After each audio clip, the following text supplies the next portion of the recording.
Hello everyone, welcome to all of you in exam गुरु।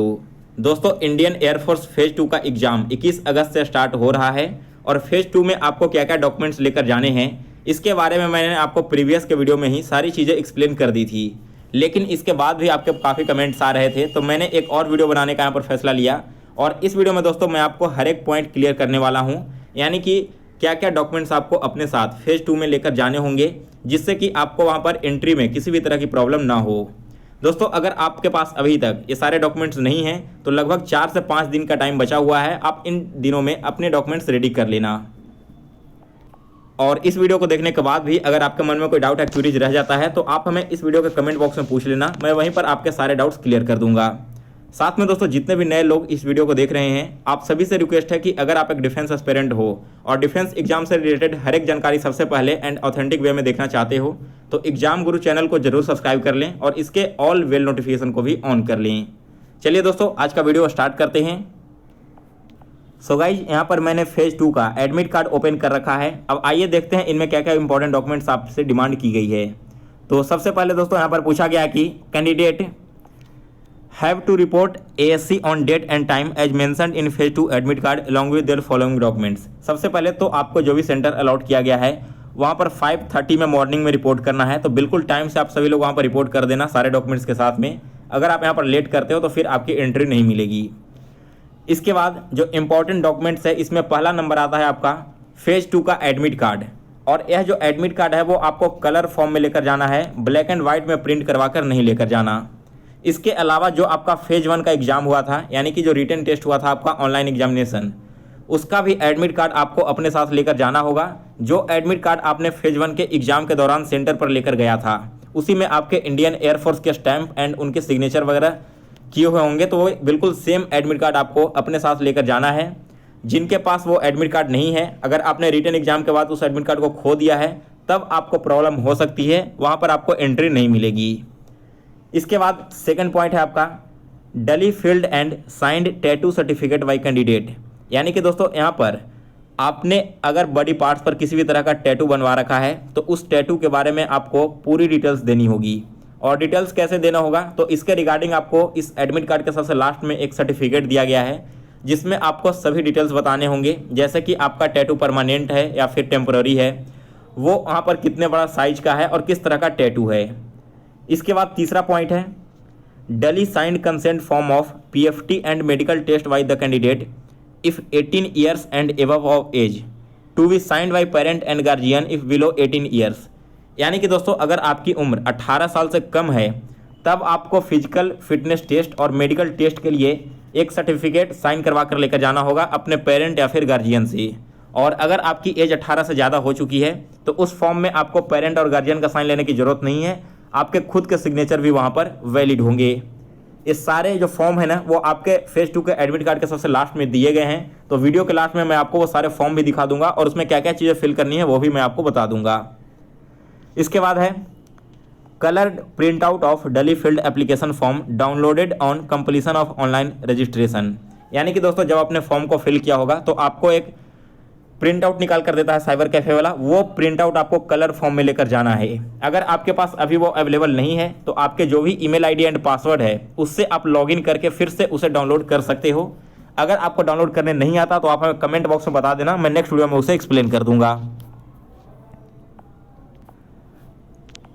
इसके साथ ही दोस्तों the application must indicate the payment status as successful. यानी कि जो आप फॉर्म डाउनलोड करोगे ना उसमें आपका पेमेंट सक्सेसफुल हो चुका है ऐसा भी दिखा हुआ होना चाहिए। यानी कि अभी अगर आप प्रिंट करते हो फिर से अपने प्रोफाइल में लॉगिन करके तो आपके जो पेमेंट वगैरह हैं वो सारी चीज़ यहाँ पर सक्सेसफुल शो हो जाएगी, आपको और किसी तरह की यहाँ पर टेंशन लेने की ज़रूरत नहीं है। लेकिन ध्यान रखना कि जो भी आप प्रिंट आउट निकलवाओगे वो आपके कलर्ड फॉर्म में होने चाहिए। इसके बाद है HB pencil, eraser, sharpener, glue stick, stapler and black और blue ball point pen for writing. यानी कि अपने साथ pencil, eraser, sharpener, glue stick, stapler और एक पेन लेकर जाना होगा। वहाँ पर जो भी आपके राइटिंग वगैरह के वर्क होंगे, जो आपके फोटो वगैरह पेस्ट करने होंगे उस सब के लिए। इसके बाद है 10 copies of unattested recent passport size colour photograph. यानी कि दोस्तों, आपने एप्लीकेशन फॉर्म सबमिट करते समय जो फोटोग्राफ का यूज किया था वही सेम फोटोग्राफ आपके पास होना चाहिए और टोटल 10 कॉपी उसकी होनी चाहिए। इसके बाद है original and 4 self attested photo copies of matriculation passing certificate. यहाँ पर आपने जो भी मैट्रिक किया है ना, उसका आपको पासिंग सर्टिफिकेट लेकर जाना होगा, ओरिजिनल डॉक्यूमेंट लेकर जाना होगा। इसके अलावा उसके 4 जेरोक्स कॉपी भी आपको लेकर जाने होंगे। यह इसलिए मांगा जाता है क्योंकि इसी के थ्रू आपके name, father's name, date of birth वगैरह वेरीफाई किया जाता है। इसके बाद है original and 4 self attested photo copies of matriculation marksheet. यहाँ पर दोस्तों आपके जो मैट्रिक थे ना, उसके मार्कशीट का भी ओरिजिनल फॉर्म लेकर जाना होगा और उसके 4 जेरोक्स कॉपी भी आपको अपने साथ लेकर जाने हैं। अब यहाँ पर बहुत सारे लोगों का कन्फ्यूजन क्या होता है ना, कि जिन लोगों ने 2014-15 इस साल के ईयर में CBSE के थ्रू 10th प्लस पास किया था ना, 10th क्लास, उनके पास केवल एक ही सर्टिफिकेट होगा, यानी कि मार्कशीट एंड पासिंग सर्टिफिकेट दोनों एक ही साथ होगा। तो ऐसे कंडीशन में आपको केवल एक ही डॉक्यूमेंट लेकर जाना है। लेकिन अगर आपके स्कूल की तरफ से दोनों डॉक्यूमेंट उपलब्ध करवाए गए हैं तो आपको दोनों डॉक्यूमेंट्स अपने साथ लेकर जाने होंगे, ओरिजिनल भी एंड उसके जेरोक्स कॉपी भी। इसके बाद original and 4 self attested photo copies of 10+2 passing certificate and marksheet, यानी कि आपका 10+2 का मार्कशीट और पासिंग सर्टिफिकेट का ओरिजिनल कॉपी प्लस इन दोनों का 4 जेरोक्स कॉपी अपने साथ लेकर जाने हैं। अगर आपने यहाँ पर डिप्लोमा वगैरह किया रखा है तो उसका भी पासिंग सर्टिफिकेट और मार्कशीट आपको लेकर जाना होगा, जिन लोगों ने 10+2 की जगह डिप्लोमा कर रखा है। इसके बाद दोस्तों यहाँ पर अगर आपने NCC थ्रू अप्लाई किया था तो यहाँ पर आपको अपना NCC सर्टिफिकेट लेकर जाना होगा। इसके अलावा जो आर्मी पर्सनल होते हैं, उनके सन वगैरह होते हैं, तो उनको अपने फादर्स के जो भी रिस्पेक्टिव डॉक्यूमेंट होते हैं रिजर्वेशन के लिए, वो सारी चीज़ें आपको अपने साथ लेकर जानी है। इसके अलावा कुछ कैंडिडेट ऐसे होंगे जो कि ऑलरेडी किसी न किसी गवर्नमेंट जॉब में होंगे या फिर आर्मी या फिर एयरफोर्स नेवी वगैरह में होते हैं, तो उन्हें अपने साथ नो ऑब्जेक्शन सर्टिफिकेट लेकर जाना होगा, original and self attested photocopies 4। अब यह नो ऑब्जेक्शन सर्टिफिकेट क्या होता है, तो जो लोग अभी गवर्नमेंट जॉब कर रहे हैं उन्हें बहुत अच्छे से पता होता है कि नो ऑब्जेक्शन सर्टिफिकेट क्या है। मुझे इसके बारे में डिटेल में बताने की ज़रूरत नहीं है। इसके बाद original and self attested photo copies of admit card of 12th intermediate examination. अब दोस्तों यह थोड़ा सा यहाँ पर इंपॉर्टेंट डॉक्यूमेंट इसलिए हो जाता है क्योंकि 10+2 का जो एडमिट कार्ड है ना, बहुत सारे लोगों के पास अवेलेबल ही नहीं होगा।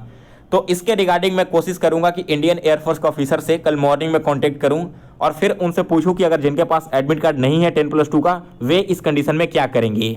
लेकिन अगर आपके पास एडमिट कार्ड अवेलेबल है तो उसका ओरिजिनल एंड 4 फोटो कॉपीज आपको अपने साथ लेकर जाना है। नेक्स्ट यहाँ पर आपका है दोस्तों कि अगर आपने अप्लाई करते समय किसी भी तरह का एडिशनल स्किल या क्वालिफिकेशन के बारे में डिटेल्स दिया है तो उनका भी ओरिजिनल सर्टिफिकेट वगैरह आपको अपने साथ लेकर जाने हैं। नेक्स्ट है आपका एडमिट कार्ड आधार कार्ड के साथ जाना होगा, यानी कि जो आपके एडमिट कार्ड पर आधार नंबर इंटर किया है ना, वो आधार नंबर आपको अपने साथ लेकर जाने हैं। अगर आपने यहाँ पर पैन कार्ड इंटर किया है तो आपको अपने साथ पैन कार्ड लेकर जाना होगा। साथ में दोस्तों जो जम्मू कश्मीर, असम एंड मेघालय के कैंडिडेट हैं उन्हें इससे एग्जेम्प्टेड रखा गया है, यानी कि इसमें छूट दी गई है। आपको आधार कार्ड लेकर जाना कंपलसरी नहीं है। इसके अलावा आपके जो भी होंगे पहचान पत्र जैसे कि वोटर ID कार्ड या फिर पैन कार्ड वगैरह, वो आप अपने साथ लेकर जाना। इसके बाद जैसा कि आप सभी को पता है दोस्तों कि आपके फेज 2 में सबसे पहले फिजिकल फिटनेस टेस्ट होंगे, तो इस टेस्ट को देने के लिए आपको अपने साथ स्पोर्ट्स शू लेकर जाना होगा। आप शॉर्ट या फिर ट्रैक पैंट लेकर जाओगे, जिससे कि आपको ये सारे फिजिकल टेस्ट देने में किसी भी तरह की प्रॉब्लम नहीं हो। साथ ही में दोस्तों यहाँ पर जो ट्राउजर होते हैं ना मल्टीपल पॉकेट्स के, वो परमिट नहीं है यहाँ पर। आपने देखा था कि जब आपका फेज 1 का एग्जाम हो रहा था तो वहाँ पर भी जो कैंडिडेट फुल टी-शर्ट पहनकर आ रहे थे या फिर शर्ट पहनकर आ रहे थे फुल स्लीव्स के, उनके शर्ट वहाँ पर उतरवा दिए जा रहे थे। तो इस चीज़ का आप लोग खास ध्यान रखना कि जो भी ट्राउजर वगैरह या फिर हाफ पैंट आप लेकर जाओगे उसमें बहुत ज़्यादा पॉकेट्स वगैरह नहीं होना चाहिए, अदरवाइज फिर से आपको वहाँ पर ये सारी चीज़ें एंट्री नहीं मिल पाएगी। ठीक है, आपने रिटर्न में भी देख चुका है कि क्या इसका नतीजा निकला था। जो कैंडिडेट इन सारे इंस्ट्रक्शंस को ध्यान से फॉलो नहीं किए थे, जो शर्ट्स वगैरह पहनकर चले गए थे, उन्हें बिल्कुल नंगे एग्जाम देना पड़ा था, उनका शर्ट को ओपन कर दिया गया था वहाँ पर। इसके बाद दोस्तों यहाँ पर अगला जो यहाँ पर पॉइंट है वो है कि आप अपने इनिशियल मेडिकल एग्जामिनेशन जो है ना, इसके लिए भी पहले से ही तैयार होकर आना, क्योंकि जैसे ही आपका फेज 2 का एग्जाम समाप्त होगा इसके जस्ट बाद आपके मेडिकल एग्जामिनेशन स्टार्ट हो जाएंगी। और आपको पता होगा कि 21 अगस्त से लेकर 28 अगस्त तक आपके फेज 2 चलने वाले हैं, एंड देन नेक्स्ट डे से ही यानी कि 29 अगस्त से ही आपके मेडिकल भी स्टार्ट हो जाएंगे। तो इसी बेसिस पे आपको अपनी पूरी तैयारी करके जानी है। जैसे ही आपका फेज 2 का एग्जाम समाप्त होगा उसके जस्ट अगले दिन ही आपके मेडिकल वगैरह भी करवा लिए जाएंगे। तो ऐसा ना हो कि आप केवल फेज 2 की यानी कि फिजिकल की ही तैयारी करके जाओ, बाकी वहाँ पर मेडिकल वगैरह आपके टेस्ट होने लगे तो फिर आप वहाँ पर प्रॉब्लम में आ जाओ। ये सारी चीज़ें मैंने आपको पहले इन्फॉर्म कर दिया है। साथ में दोस्तों आप अपने साथ मास्क वगैरह जरूर लेकर जाना, हो सके तो सैनिटाइजर भी लेकर जाना, क्योंकि कोविड-19 के जो केसेस हैं वो ऑलरेडी बढ़ चुके हैं बहुत ज़्यादा। ऐसे में आपके साथ किसी भी तरह की हेल्थ इशू ना हो, इसके रिगार्डिंग यहाँ पर इंस्ट्रक्शंस दिए गए हैं। तो आप अपने साथ मास्क लेकर जाओ, इसके अलावा ग्लव्स पहन कर जाना, सैनिटाइजर वगैरह आपको अपने साथ लेकर जाने हैं। ये था दोस्तों आपके सारे इंपॉर्टेंट डॉक्यूमेंट्स। अगर आपके पास इनमें से कोई भी डॉक्यूमेंट नहीं है तो आप अपने स्कूल या फिर रिस्पेक्टिव कॉलेज वगैरह से कंसल्ट करके ये सारे डॉक्यूमेंट्स जल्दी से जल्दी रेडी कर लो। अब दोस्तों हम बात करते हैं इसके सर्टिफिकेट की, जिसके बारे में मैंने आपको पॉइंट 1 में चर्चा किया था, यहाँ पर टैटू वगैरह के बारे में। इसके अलावा यहाँ पर आपके और कुछ सर्टिफिकेट थे, पीएफटी एंड मेडिकल टेस्ट के कंसेंट फॉर्म के बारे में। तो वो यहाँ पर आपको नीचे साइड में मिल जाएगा, जैसे आप नीचे ड्रैग करोगे। जैसे देखो सबसे पहले है नो रिस्क सर्टिफिकेट। तो यहाँ पर आपको अपना सन ऑफ यानी कि फादर्स नेम इंटर करना होगा, बाकी सारी डिटेल्स दी गई है। नीचे आने के बाद प्लेस इंटर करना होगा, डेट इंटर करना होगा। और यहाँ पर दोस्तों अगर आपकी उम्र 18 से कम है तो आप यहाँ पर अपने पेरेंट्स या गार्जियन का साइन करवा कर ले जाओ, और अगर आपकी उम्र 18 से ज़्यादा है तो यहाँ पर अपना खुद का साइन करवा कर आपको लेकर जाना है। इसके नीचे में आपके बॉडी टैटू सर्टिफिकेट, यानी कि अगर आपके बॉडी पर किसी भी तरह का टैटू है तो सारे डॉक्यूमेंट्स आपको यहाँ पर फिल करने होंगे। फिल करने के बाद यहाँ पर आपको प्लेस डेट वगैरह इंटर करना होगा, और इधर आपके कैंडिडेट के सिग्नेचर लगेंगे। इसके नीचे दोस्तों यहाँ पर consent form for physical fitness test and medical test. तो यहाँ पर आपको क्या करना है दोस्तों, देखिए physical fitness test and medical test के लिए 2 यहाँ पर डॉक्यूमेंट दिए गए हैं, जिनमें से जिनका डेट ऑफ बर्थ 18 से कम है वो इस फॉर्म को अप्लाई करेंगे। सॉरी, यहाँ पर जिनका भी एज 18 से ज़्यादा है वो ऊपर वाले में इंटर करेंगे, और जिनका एज 18 से कम है वो यहाँ पर इंटर करेंगे। इसके नीचे प्लेस डेट ऑफ बर्थ वगैरह इंटर करना है, और अगर आपकी उम्र 18 से कम है तो पेरेंट गार्जियन का साइन चलेगा, और अगर आपकी उम्र 18 से ज़्यादा है तो आपका खुद का साइन चलेगा। तो 3 डॉक्यूमेंट्स यहाँ पर दिए गए थे जो कि आपको अपने साथ जरूर लेकर जाने हैं। इसके अलावा दोस्तों आपको और किसी भी तरह की डॉक्यूमेंट्स की जरूरत नहीं पड़ेगी।